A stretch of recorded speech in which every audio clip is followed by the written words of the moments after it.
Welcome to the Building Design Primetime Podcast, focused on providing valuable information for anyone looking to undertake a new build or extension project.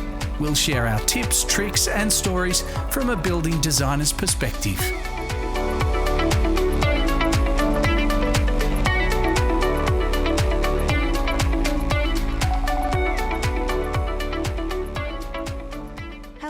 Welcome to the Building Design Primetime Podcast. I'm your host, Amelia, and once again, we're joined by Frank Geskus. Afternoon, Amelia. Hello. How are we? Pretty good for a Thursday. Yeah, we're doing Thursday today. We are, yeah. So, what are we going to talk about today? How long does the process take? This is such a common question. Sort of one of those, how long is a ball of string? Yeah, totally. Which process? You want to narrow that down for me? The design process. The design or the design and then the approvals, the compliance or your sub-consultants. So here's your building permit so you can start building. That process? Well, yeah, I guess people don't always take that into consideration. So yeah, how long does that process take? So idea to permit, allowed to dig a hole to put your footings in. Exactly. Okay, cool. Got that clarified because there's so many processes inside the big overall process, okay? So how long does it take? Very good question. Just pondering on this. We used to be able to do this in like 3 months. So, hey, come design your extension house. No worries. Do the design, do what we had to do, put in for planning approval, get all the engineering, soil, whatever, send it to the building surveyor. 2 weeks later, have a permit, start building. In 2 weeks? No. 3 months. I was going to say. The building surveyor was 2 weeks. No, that makes big including sense. The council and the council. So they used to do the assessment in 2 days and then the council took 2 weeks, but they usually did it quicker. Wow. Oh, they were the good days. It's like 10, 15 years ago. Now, it's blown out to like 5 to 6 months and it's driving us crazy. All this red tape to get through now. There's so much more red tape. There's so many more drawings we have to do. And the applications are so much more complex and more detail. And I don't know if it actually makes for better buildings, you know? It's just overly complicated, the process. And I'm not talking about the actual construction of the building, but all the information they want. Yeah, we do a thing called a sediment control drawing. Do you have to do that for all properties? Yeah, all residential. So some councils have it, some don't, but it's easy just to do it. So what this does, when they dig a hole on your site, they put a fence around to stop all the sediment leaving the site and going all over the road, just washing it off. No big deal. And they put straw bales there. So if the water is directed to go into a temporary stormwater connection, all the silt stays there, doesn't leave the site. Yeah, no one does it. Yeah, right. I've never seen that on a site before. Well, you do mainly on commercial, but on residential it's pretty rare because who's policing it? That's true. Yeah, no, sorry. It's one of these, hate to say it. Sometimes it's tokenism. I think it's a good thing if it's done properly because you don't want everything going all over the driveway. But anyway, I've digressed a little bit there. This is just one of the extra things we've had to add into our drawings. And we've spoken about it before. Our drawings on average are about, 35 pages long? Yep, that's standard. Significantly probably more than what you would have had 10, 15 years back. Oh, we used to do it in 10 sheets. Easy. Really? So the whole process, so you've got an idea, a sketch, you're sitting down with your designer, get a fee proposal, happy days, you start. So from that start point, we have to organise a surveyor to go to site and does a photocopy of your site. So I get lots of photos done and I get all levels, heights, where's the water connection, where's your driveway, how close is the neighbouring property, is there a manhole on there, I'm looking for other pipes, anything that's going to potentially affect the design. I need a soil test, so a geotechnical investigation, that is so we can design your footings. Those 2 items are the first things we get done, and they can vary from 2 to 8 weeks depending how busy they are. For each sub-consultant? For each one. Wow. So we overlap that. During the past few years, it's been quite busy, but now it's down to about 3 to 4 weeks. Still a lot of work going on out there. And those things take a little bit longer. Then we start design, working with your client, with the customer saying, hey, I've done your 4-bedroom house with, 2 living areas, double garage, but we found this little thing. You got to put a retaining wall or your driveway. So there's this whole process going through. How does it actually sit on the site? So that's what we call our concept and planning drawing stage. That can take between 6 to 8 weeks. Okay, if you're clear on what you want, and that's the thing that we work really hard on when you come for a quote, what is your scope of works? What's your brief? And we understand that, and then from there we design on that basis. You then get concepts. We'll do a sketch, do it in 3D. So it's nice 3D models that you can have a look at. We'll give it to you on electronically so you can spin on your screen at home, so you can visualise a bit better. And then you come back, make changes. I'd like this window, this door. Can you stretch this a little bit bigger? All the usual stuff as you're refining the design. From there, we come back to you in 2 weeks with those changes, and then we're doing checks in the meantime with planning approval, and also checking with the engineers saying, hey, how does this look? How does this stack up? Is there anything untoward? Is it going to cost extra money to do? All those types of things. So then as we go through design, we make the changes, send back to the client then comes back to us. Now, that part there where client has had a look at the drawings we've sent, or we've come into a face-to-face meeting to go over, doesn't really matter. That time frame for the customer to come back to us to make further changes can be anywhere between 1 to 2 days to 1 to 2 months or years. It's wow. It's bizarre sometimes. People are all excited, but then life gets in the way, just does. But people forget sometimes life gets in the way, and then when the project takes too long, they seem to point fingers at other people other than themselves. But that's just a normal thing in life. People forget how long things take. Yeah, and I think too, you have to realise that there's not just, one person working behind the scenes. It's such a domino effect of all these other people working on different elements. Yeah. Look, at the end of the day, most design architects work to a certain time frame. We work on a 2-week return cycle, and that works really well for us to manage all our time with other projects as well. We're not just doing one project. Some of the guys in there are working on 20, 30 different projects. So those changes, that's why we say 2 weeks. Generally get back earlier, subject to the workload. So from there, usually 3 meetings, we can nail it, and then is prepared for planning approval. We submit it on behalf of the customer. And one of the other questions I got asked a little while ago, who organises the council? That's a really good question. We How do. does that work? Oh, we do. Yep. So we fill in the planning applications, and we deal with the planners and go through that process. That's something else that's got more complex over time. Used to be really simple dealing with the councils with the planning schemes. Now they're these ridiculous long documents, and got some very strange things called overlays, like flight path of planes, or noise attenuation, or smell attenuation, or there's a cute furry animal that's been spotted in your area and you've got to maintain a certain amount of bush on there. There's all sorts of weird and wonderful things, and that's things we have to prepare for as part of the design. So when we submit it in Tasmania, there's a statutory 42-day time limit on an application. It has to be resolved. Now, the council can come back, hey, we don't understand everything. We've got some extra questions for you. It's called a request for more information. So we need to address those items if something's not clear, so we clarify that. But if there is a bigger dispute saying, no, we disagree, you can't build that close to the boundary due to these reasons under the scheme, and then we're in discussion over the planning schemes, that can take time. And I've had some doozies there as well, different interpretations of the planning scheme, and everyone in the office has.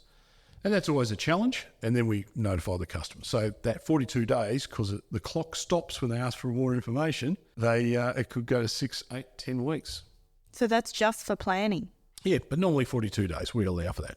Also, people can object to your development. Now, during planning, it gets advertised. If it's a discretionary application, you can see it in the paper, go down to your local council, go online, have a look at it, and anyone can object. The beauty in our municipality, Launceston here, you've got to have 3 objections before it actually goes to a council vote. In other councils, it's 1. So some clown's not happy with it for whatever dumb reason, and I say clowns because I've had some absolute nutters come in not happy about something which is totally irrelevant, or it blocks their view. Well, no one owns a view. So you get all this stuff, and you're dealing with people that are unreasonable because they think they've lost something that they never had in the first place. But some are legitimate. Some of it I totally get. So, and man, that can stretch out the process for I reckon. months. So most normal residential is not too bad. So you're still working your 42 days. We spoke about 6 to 8 weeks for the development. I'm waiting for my survey and soil test. Let's just say, I said, 2 to 8 weeks. Let's split the difference. 4. I'm already up to 14. So I'm already up to nearly 20 weeks. Yeah, there you go. Adds up pretty quick. Yeah. Okay, I get my planning permit. It's go. I tell the structural engineer, we're right to finish. Let's go. And then we're organising the structural engineering, updating our drawings, finishing our drawings. We get a thermal assessment, which is your energy assessment star rating for NatHERS rating. And then we have to coordinate, water connections. We go through a quality check process. Yeah, and sometimes if you got a wastewater, I've got another consultant designing a wastewater system, a septic or something like that. You got to coordinate those. And then once you coordinate, we do the final quality check, make all the changes, double check everything, and then it goes to the next person. That's your building surveyor. And they have to sign off on it? Well, they have to check it. They are your compliance check. Once they've done that, they're insured for all this. It then goes to the council's permit authority. And then the permit authority says, yes, I agree with the building surveyor. Here's your building permit. So you are not allowed to build until you have that building permit. That's exactly right. But there's one bit we're forgetting. Plumbing? Plumbing. Yes. That's it. So plumbing permit's a separate application. Now, we do that at the same time. The challenge we have with councils at the moment, they've become overloaded and it's become a lot heavier in the compliance side and they're checking. So what used to be a 2-week process is now turning into a 6-week process. Wow. And ever since COVID and all these extra rules come in, and they're not blaming COVID for this, it's just some more rules have come in. So for us to finish the drawings, it might take 4 to 8 weeks, subject to the engineer. And then you've got council, let's say 6 weeks. Split the difference there again. So it adds up really fast. Yeah, what does that make it? So I go 0.6, say 4 weeks to finish our drawings with the engineer if he gets it out on time because they're busy. And then the council, wow, what are we up to? Just do my calcs here. Then 6 weeks for planning. Then gives us 4 weeks to finish all the building, engineering, thermal assessments. That gives us 28 weeks. 28 weeks? Yeah. Minimum? Well, minimum, yeah. Roughly? Average. I'm talking average here. Okay. But sometimes we can get them out quicker because, hey, it's planning exempt. Save 6 weeks. Thanks for coming. Yeah, that's good. Yeah, but what's interesting in there that you've got this approval process for planning and building. So it's 6 weeks for your planning, minimum, and now we're talking 6 weeks to get your building permits. That's 12 weeks, and I haven't done anything, and I can't control any of that. I can't control what the regulatory authority takes. And you could have Tas Water in there saying something about it too, saying, you're building a bit close to our sewer line. Well, that's okay, we're doing this. Okay, can you do a CCW? CCW? Yeah. I can't remember what it was. It was something certified works to prove that you're not going to affect their infrastructure. Yeah, right. So that's just the things you got to do. That's a lot, isn't it? That is a lot. That's more than what I thought. And that's just for a standard house. Or an extension. Or an extension. The same for an extension. Same process. Wow. Just putting a deck on the back of your house, and if you trigger all those things, could be, they're a little bit quicker because it's not that complicated to design. But it's interesting, isn't it, how they can stack up really quickly. Real quick. Yeah. And that's what we're facing. We're struggling to meet, what we used to do, because what used to take 2 weeks in certain areas, 2 weeks in another area, we've now doubled, tripled. It's just all blown out. So we try to advise customers, look, you've got to allow for this time, because we still get people coming, I need this sorted in about, I want to start by, what are we now? February. I want to start building in June. And I go, well, everything will go swimmingly and on time. Yes, possibly, but we can't guarantee it. And it's frustrating. I'd love to guarantee it. We used to be able to guarantee it. It's just so many things pop up. Yeah, and there's just so many other elements at play, isn't there? Yeah, and you've got to deal with Tas Water applications too. So we do that as well. So you don't have to deal with the council. You don't have to deal with Tas Water, with the Sewer and Water Authority in Tasmania. And you don't have to deal with any of the survey, soil, structural, thermal consultants. So just to make it super clear, when you go through council, because I know people have come in and they've said, I've got planning, I can go and build. I can go dig a hole, everything can get started. No, you can't. No. You have to go through that building permit and the plumbing permit on top of your planning as well. I find really disturbing about people starting the planning is that the builder actually started work. Really? And the builder should know this stuff. You would think a builder would know that. Yeah, and majority of builders do, but occasionally a couple go, I don't think it'd be that important, or some dumb excuse that works in their time frame. So it causes other problems. Oh, it would. I guess that's then illegal works. It becomes that way, yes. Yeah. Yes. But also it can actually be detrimental to their licence. Oh, so they could lose their licence, Get a rap over the knuckles. I reckon. So you've got to be conscious of that. So you've got to allow plenty of time. Now, there's one good thing about some of this. It might seem like a long time, but if anyone plans this well, and you've got to spend time choosing all the stuff that's going into your extension or your house. You're going to have to choose your carpet, your paint. What type of windows do I want? What type of skirtings, door handles, robe doors, tiles, shower screens, floor grates, toilets, whatever.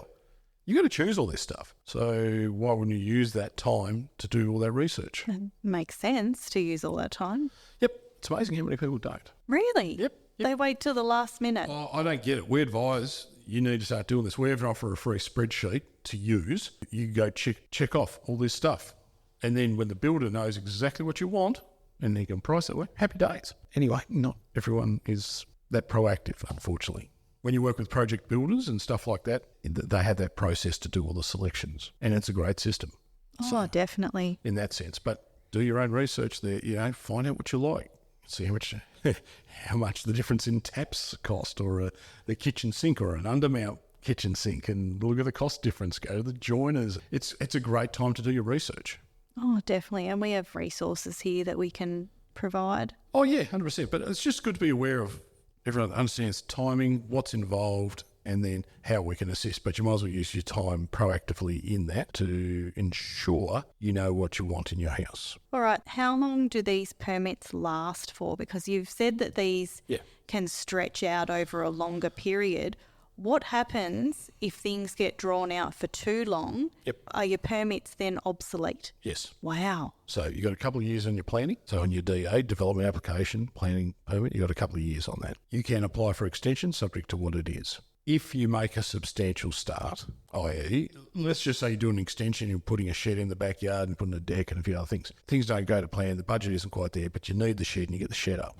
But it's already gone in as one permit and you've started with your shed. By doing that, it's called substantial commencement.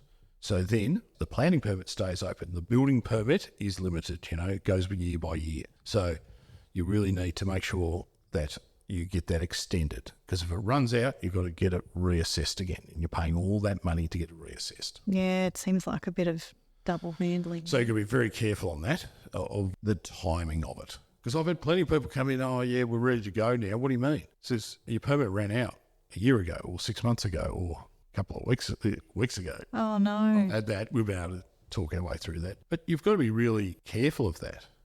So what are the take-home points for anyone that is looking to do an extension or a new home? They're not sure about the process. Are there resources they can have access to where they can look these things up? And well, it's hard on the timing, but look, on our website we have some of that shown there, the timing of how some of these work out. And the stages? And the stages, that's all shown on there too, but that's just generic.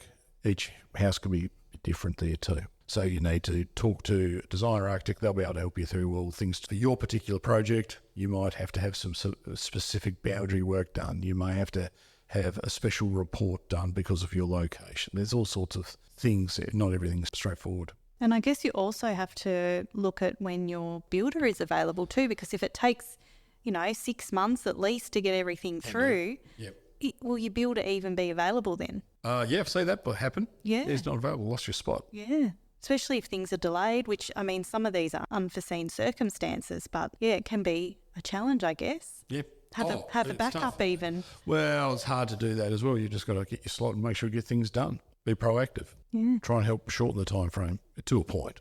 All right. Well, we might wrap it up there, folks. Thanks for listening to the Building Design Primetime Podcast. Catch us later.